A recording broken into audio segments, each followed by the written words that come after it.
ನೋಡಿ, D K Shivakumar ಒಂದು master ಪ್ಲಾನ್ನ ready ಮಾಡ್ಕೊಂಡೇ KPCC ಅಧ್ಯಕ್ಷ ಸ್ಥಾನವನ್ನು ಬಿಡ್ತೀನಿ ಅಂತ ಹೇಳಿದ್ದಾರೆ. Open statement. ಆದರೆ ಅದರ ಹಿಂದಿನ ಸ್ಟ್ರಾಟಜಿ ಇದೆಯಲ್ಲ, ಅದು ಸೀಕ್ರೆಟ್. ಆ ಸೀಕ್ರೆಟನ್ನು ಬಿಡಿಸಿಡ್ಬೇಕು ನಾನು ನಿಮ್ಮ ಎದುರುಗಡೆ.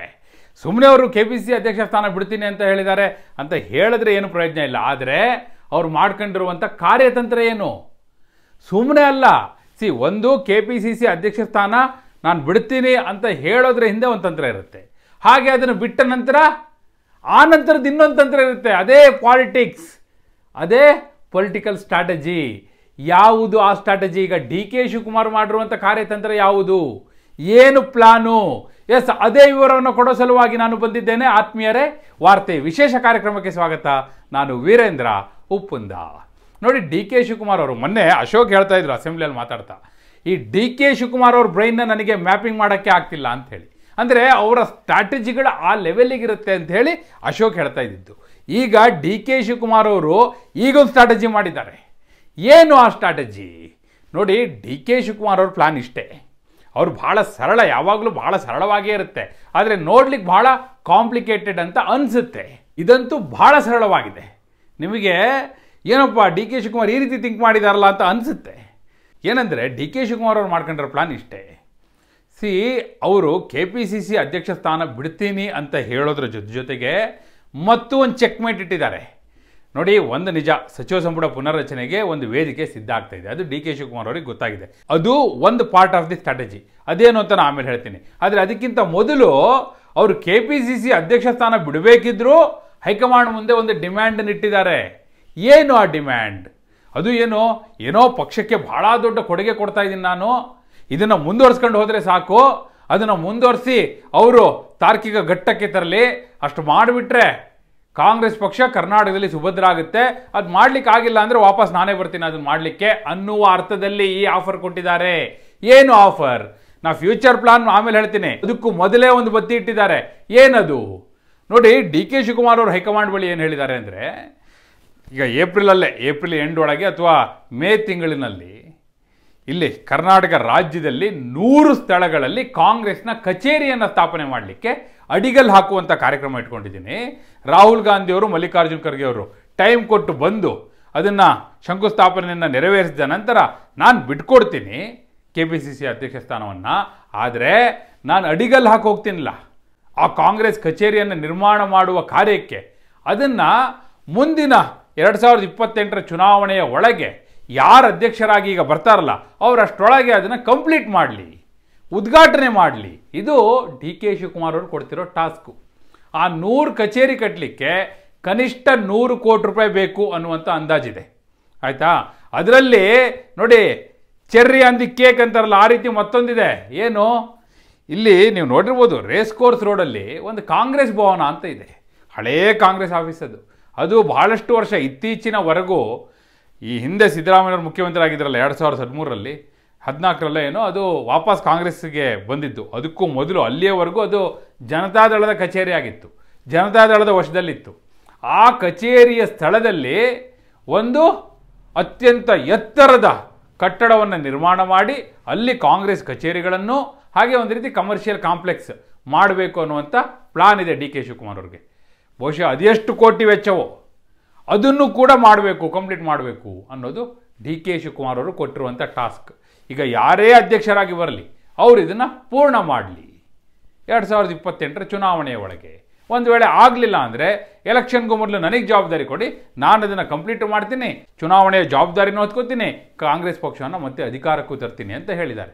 ಇದು ಒಂದೇ ಅಲ್ಲ, ಇಷ್ಟಕ್ಕೆ ಮುಗಿಯೋದು ಇಲ್ಲ. ನೋಡಿ, ಡಿ ಕೆ ಶಿವಕುಮಾರ್ ಅವರ ಪ್ಲ್ಯಾನ್ಗಳು ಆ ರೀತಿ ಇರುತ್ತೆ. ಅದಕ್ಕೆ ಅವರ ಸ್ಟ್ರಾಟಜಿಗಳನ್ನ ಈಗ ಎಂತೆಂಥವರು ಕೂಡ ಸ್ಟಡಿ ಮಾಡಲಿಕ್ಕೆ ಶುರು ಮಾಡಿದ್ದಾರೆ. ಡಿ ಕೆ ಶಿವಕುಮಾರ್ ಅವರು ಮತ್ತೂ ಒಂದು ಮಾತು ಹೇಳಿದ್ದಾರೆ. ಏನು? ಕೆಪಿಸಿಸಿ ಅಧ್ಯಕ್ಷ ಸ್ಥಾನವನ್ನೇನೋ ನಾನೀಗ ಬಿಟ್ಕೊಡ್ತೀನಿ, ಯಾರು ಅಧ್ಯಕ್ಷರಾಗಿ ಬರ್ತಾರಲ್ಲ ಅವರು ಬರುವ ಮೊದಲು ಪದಾಧಿಕಾರಿಗಳ ನೇಮಕ ಆಗಿಬಿಡಲಿ. ಅಧ್ಯಕ್ಷರಾಗಿ ಬಂದವರು ಅಧ್ಯಕ್ಷರಾಗಿರ್ತಾರೆ, ಆದರೆ ನಾನು ಈಗಾಗಲೇ ಪಟ್ಟಿಯನ್ನು ತಯಾರು ಮಾಡಿದ್ದೇನೆ, ಪದಾಧಿಕಾರಿಗಳ ಪಟ್ಟಿ ಸಿದ್ಧ ಇದೆ, ಸಿದ್ದರಾಮಯ್ಯನವರು ಕೂಡ ಅದನ್ನು ನೋಡಲಿ, ಅವ್ರಿಗೆ ಬೇಕಾದ ಹೆಸರುಗಳನ್ನ ಸೂಚಿಸಲಿ, ಅಂತಿಮವಾಗಿ ನೀವು ಪದಾಧಿಕಾರಿಗಳನ್ನ ನೇಮಕ ಮಾಡಿ, ಆಮೇಲೆ ಅವರು ಅಧ್ಯಕ್ಷರಾಗಿ ಬಂದು ಕೂತ್ಕೊಳ್ಳಿ ಅಂತ. ಅಲ್ಲಿಗೆ ಟೀಮ್ ಎಲ್ಲ ಇವ್ರದ್ದು, ಸೈನಿಕರೆಲ್ಲ ಇವ್ರ ಕಡೆಯವರು, ರಾಜ ಮಾತ್ರ ಅವರು, ಆ ರೀತಿ ಆಗೋಗ್ಬಿಡುತ್ತೆ. ಯಾರೇ ಅಧ್ಯಕ್ಷರಾಗಿ ಬಂದರೂ ಡಿ ಕೆ ಶಿವಕುಮಾರ್ ಹಾಗೂ ಸಿದ್ದರಾಮಯ್ಯನವರು ಸೇರಿ ಮಾಡಿದ ಟೀಮ್ನ ಮುನ್ನಡೆಸ್ಕೊಂಡು ಹೋಗ್ಬೇಕಷ್ಟೇ. ಆ ರೀತಿಯ ಒಂದು ಡಿಮ್ಯಾಂಡ್ ಕೂಡ ಹೈಕಮಾಂಡ್ ಮುಂದೆ ಡಿ ಕೆ ಶಿವಕುಮಾರ್ ಅವರು ಇಟ್ಟಿದ್ದಾರೆ. ಇದು ಅವ್ರು ಇಟ್ಟಿರುವಂಥ ಡಿಮ್ಯಾಂಡ್. ಆದರೆ ಫ್ಯೂಚರ್ ಪ್ಲಾನ್ ಏನು? KPCC ಅಧ್ಯಕ್ಷ ಸ್ಥಾನ ಬಿಡ್ತೀನಿ ಅಂದರೆ ಸುಮ್ಮನೆ ಬಿಡ್ತೀನಿ ಅಂತಿದ್ದಾರೆ ಡಿ ಕೆ ಶಿವಕುಮಾರ್ ಅವರು. ಅವ್ರು ಬಿಡ್ತೀನಿ ಅಂತ ಹೇಳ್ತಿರೋದು ಯಾಕೆ ಅಂದರೆ ಅವ್ರಿಗೆ ಗೊತ್ತಾಗಿದೆ ಸಚಿವ ಸಂಪುಟ ಪುನರ್ರಚನೆ ಆಗ್ತಾ ಇದೆ. ಎಸ್, 100% ಆಗುತ್ತೆ. ಈ ಹಿಂದೆ ಹಲವು ಬಾರಿ ಬಂದಿರ್ಬೋದು, ಆಗ ಆಗದೆ ಇರ್ಬೋದು. ಆದರೆ ಈಗ ತಾರ್ಕಿಕ ಘಟ್ಟಕ್ಕೆ ಬಂದಿದೆ. ಸಚಿವ ಸಂಪುಟ ಪುನರ್ರಚನೆಗೆ ಹೈಕಮಾಂಡ್ ಒಪ್ಪಿಗೆಯನ್ನು ಕೊಟ್ಟಿದೆ. ಸಿದ್ದರಾಮಯ್ಯನವರು ಕೂಡ ಬಜೆಟ್ ಮುಗಿತಾ ಇದ್ದಾಗೆ ಹೋಗ್ತಾರೆ ಡೆಲ್ಲಿಗೆ. ಅದು ಏಪ್ರಿಲ್ ಆಗ್ಬೋದು, ಮೇ ಅಲ್ಲಾಗ್ಬೋದು, ಆದರೆ ಆಗೋದು ಖಂಡಿತ. ಸೊ ಹಾಗೆ ಆದ ಸಂದರ್ಭದಲ್ಲಿ ಸಂಪುಟ ಪುನರ್ರಚನೆ ಆಗೋದ್ರಿಂದ ಸಹಜವಾಗಿ ಖಾತೆಗಳು ಕೂಡ ಅದಲು ಬದಲಾಗುತ್ತೆ. ಡಿ ಕೆ ಶಿವಕುಮಾರ್ ಅವರಿಗಿರೋ ಆತಂಕ ಏನಂದರೆ ಅವರ ಬಳಿ 2 ಪ್ರಮುಖವಾದ ಖಾತೆಗಳಿದೆ. ಒಂದು ಬೆಂಗಳೂರು ನಗರಾಭಿವೃದ್ಧಿ, ಜೊತೆಗೆ ನೀರಾವರಿ. 2 ಕೂಡ ಪ್ರಮುಖ ಖಾತೆಗಳು. ಅವರಿಗಿರೋ ಆತಂಕ ಏನಂದರೆ ನೀರಾವರಿ ಖಾತೆಯನ್ನು ಎಲ್ಲಿ ತನ್ನ ಕೈಯಿಂದ ಕಿತ್ಕೊಂಡ್ಬಿಡ್ತಾರೋ ಅನ್ನೋ ಆತಂಕ ಇದೆ. ಅವರು ಬೆಂಗಳೂರಿನಂತೂ ಬಿಟ್ಕೊಡೋಕೆ ರೆಡಿ ಇಲ್ಲ, ಹೈಕಮಾಂಡ್ ಬಳಿ ಹೇಳಿದ್ದಾರೆ. ಆದರೆ ನೀರಾವರಿ ಖಾತೆ ತನ್ನ ಕೈ ತಪ್ಪುವ ಸಾಧ್ಯತೆ ಇದೆ ಅಂತ ಅವ್ರಿಗೆ ಗೊತ್ತಾಗಿದೆ. ಹೀಗಾಗಿ ಅದನ್ನು ಉಳಿಸಿಕೊಳ್ಳುವ ಸಲುವಾಗಿಯೂ ಕೂಡ ಈಗ KPCC ಅಧ್ಯಕ್ಷ ಸ್ಥಾನ ಬಿಡ್ತೀನಿ, ನನ್ನ 2 ಖಾತೆಗಳು ನನ್ನ ಬಳಿಯೇ ಇರಬೇಕು, ಆ ಡಿಮ್ಯಾಂಡನ್ನು ಕೂಡ ಮುಂದಿಡ್ತಾ ಇದ್ದಾರೆ. ಅದರ ಜೊತೆಗೆ ಸಂಪುಟ ಪುನರ್ರಚನೆ ಆದರೆ ಅವರ ಬೆಂಬಲಿಗರನ್ನೆಲ್ಲ ಉಳಿಸ್ಕೋಬೇಕಲ್ಲ. ಈಗ ಲಕ್ಷ್ಮೀ ಹೆಬ್ಬಾಳ್ಕರ್ ಅವ್ರನ್ನ ಸಚಿವ ಸಂಪುಟದಿಂದ ಕೈ ಬಿಡ್ತಾರೆ ಅನ್ನುವಂಥ ಮಾತು ಕೇಳಿ ಬರ್ತಾ ಇದೆ. ಅವ್ರನ್ನ ಉಳಿಸ್ಕೊಳ್ಬೇಕಾಗಿದೆ. ಹಾಗೆ ಅವ್ರಿಗೆ ಬೇಕಾದವ್ರನ್ನ ಕೆಲವ್ರನ್ನ ಸೇರಿಸ್ಕೊಳ್ಬೇಕಾಗಿದೆ. ಈಗ ಮಾಗಡಿ ಬಾಲಕೃಷ್ಣ ಅವರಿಗೆ ಅವ್ರು ಮಾತು ಕೊಟ್ಟಿದ್ದಾರೆ, ತಗತಾರೋ ಬಿಡ್ತಾರೋ ಗೊತ್ತಿಲ್ಲ. ಈ ರೀತಿಯೆಲ್ಲ ಇದೆ. ಹೀಗಾಗಿ ತಮಗೆ ಬೇಕಾದವ್ರನ್ನ ಸಂಪುಟದಲ್ಲಿ ಉಳಿಸಿಕೊಳ್ಳುವ ಸಲುವಾಗಿಯೂ ಹಾಗೂ ಕೆಲವರು ತಮಗೆ ಬೇಕಾಗಿರೋರನ್ನ ಸಂಪುಟದ ಒಳಗೆ ತೆಗೆದುಕೊಳ್ಳುವ ಸಲುವಾಗಿಯೂ ಕೂಡ ಡಿ ಕೆ ಶಿವಕುಮಾರ್ ಈಗ KPCC ಅಧ್ಯಕ್ಷ ಪಟ್ಟದ ತ್ಯಾಗದ ಮಾತಾಡಿದ್ದಾರೆ. ಅದನ್ನು ಬಿಡ್ತೀನಿ, ನನಗೆ ಇದೆಲ್ಲ ಮಾಡಿಕೊಡಿ, ಈ ಡಿಮ್ಯಾಂಡ್ನ ಕೂಡ ಹೈಕಮಾಂಡ್ ಮುಂದೆ ಇಡಲಿಕ್ಕೆ ಡಿ ಕೆ ಶಿವಕುಮಾರ್ ರೆಡಿಯಾಗಿದ್ದಾರೆ. ಸೊ ಇಂಥದ್ದೊಂದು ಕಾರ್ಯತಂತ್ರದೊಂದಿಗೆ ಡಿ ಕೆ ಶಿವಕುಮಾರ್ ಅವರೀಗ ಹೊಸ ದಾಳವನ್ನು ಉರುಳಿಸಿದ್ದಾರೆ. ನೋಡಿ, ಒಂದು ಪಟ್ಟವನ್ನು ಬಿಡಲೇಬೇಕಾದಂಥ ಅನಿವಾರ್ಯ ಪರಿಸ್ಥಿತಿ ಬಂದಾಗಲೂ ಕೂಡ ಅದರಿಂದ ಏನು ಲಾಭ ತೆಗೆದುಕೊಳ್ಬೋದು ಅನ್ನುವ ಲೆಕ್ಕ ಕೇಳಿದ್ದಾರೆ ಅವರು. ಈಗಾಗಲೇ ಅದು ಖಾತ್ರಿ ಆಗಿತ್ತು. ಯಾವಾಗ ಸತೀಶ್ ಜಾರಕಿಹೊಳಿ ಅವರು ಡೆಲ್ಲಿಗೆ ಹೋಗಿ, KN ರಾಜಣ್ಣ ಅವರು ಕೂಡ ಡೆಲ್ಲಿಗೆ ಹೋಗಿ, ಡಾಕ್ಟರ್ G ಪರಮೇಶ್ವರ್ ಅವರು ಕೂಡ ದೆಹಲಿಗೆ ಹೋಗಿ KC ವೇಣುಗೋಪಾಲ್ ಅವರ ಮುಂದೆ ಕುಳಿತು, ನೋಡಿ ನೀವೇ ಆಡಿದ ಮಾತು, ಬಹಿರಂಗ ಸುದ್ದಿಗೋಷ್ಠಿಯಲ್ಲಿ ಅಧಿಕೃತವಾಗಿ ಹೇಳಿದ ಮಾತು, ಪ್ರೆಸ್ ರಿಲೀಸ್ ಕೊಟ್ಟಿದ್ದೀರಿ. ಏನಂತ? ಡಿ ಕೆ ಶಿವಕುಮಾರ್ ಅವರು ಏಕೈಕ ಉಪಮುಖ್ಯಮಂತ್ರಿ ಸರ್ಕಾರದಲ್ಲಿ, ಜೊತೆಗೆ ಅವರು ಲೋಕಸಭಾ ಚುನಾವಣೆಯವರೆಗೂ KPCC ಅಧ್ಯಕ್ಷರಾಗಿರ್ತಾರೆ ಅಂತ. ಮುಗಿತಲ್ಲ ಲೋಕಸಭಾ ಚುನಾವಣೆ, ಅದಾದ್ಮೇಲೆ ಬೈ ಎಲೆಕ್ಷನ್ನು ಆಯ್ತಲ್ಲ. ಈಗಲೂ ಯಾಕೆ ಅವ್ರು ಮುಂದುವರಿಸಿದ್ದೀರಿ? ನೀವು ಆಡಿದ ಮಾತಿನಂತೆ ನಡೆದುಕೊಳ್ಳಿ, ಇಲ್ಲ ಅಂದರೆ ಹೈಕಮಾಂಡ್ ಬಗ್ಗೆ ಯಾರಿಗೂ ಕೂಡ ಭಯಭೀತಿ ಅನ್ನೋದೇ ಇರೋದಿಲ್ಲ, ಆ ರೀತಿ ಆಗಿಬಿಡುತ್ತೆ ಅಂಥೇಳಿ ಖಡಕ್ಕಾಗಿ ಹೇಳ ಬಂದಿದೆ ತಡ ಯಾವುದೋ ಒಂದು ಅರ್ಥದಲ್ಲಿ ರಾಜೀನಾಮೆಯ ಸಂದೇಶವನ್ನು ಪರಮೇಶ್ವರ್ ಕೊಟ್ಟರು. ಈವನ್ ಸತೀಶ್ ಜಾರಕಿಹೊಳಿ ಅವರು ಕೂಡ ಭಾಳ ಗರಮಾಗಿ ಮಾತಾಡಿದರು, 1-2 ಬಾರಿ ಮಾಧ್ಯಮಗಳ ಮುಂದೆಯೇ ಮಾತಾಡಿದರು ಇದೇ KPCC ಅಧ್ಯಕ್ಷ ಪಟ್ಟದ ವಿಚಾರವಾಗಿ.